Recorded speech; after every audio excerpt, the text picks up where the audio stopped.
We're just in Cleveland, which is part of Brisbane, and this is the Ziggy 2. That's the Ziggy 1 that was built about 18 months ago.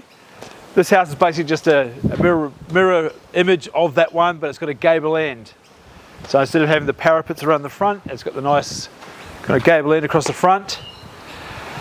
One of the best features of this house, it's got the double garage, walk-through laundry.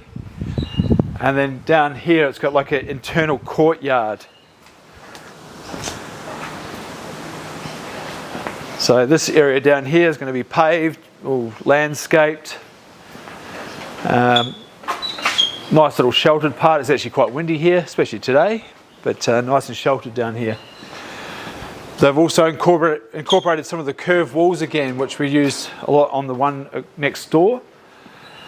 And not a lot of backyard, but nice and functional with the in-ground swimming pool, outdoor kitchen, veranda, patio, an open plan living and family area just down this end.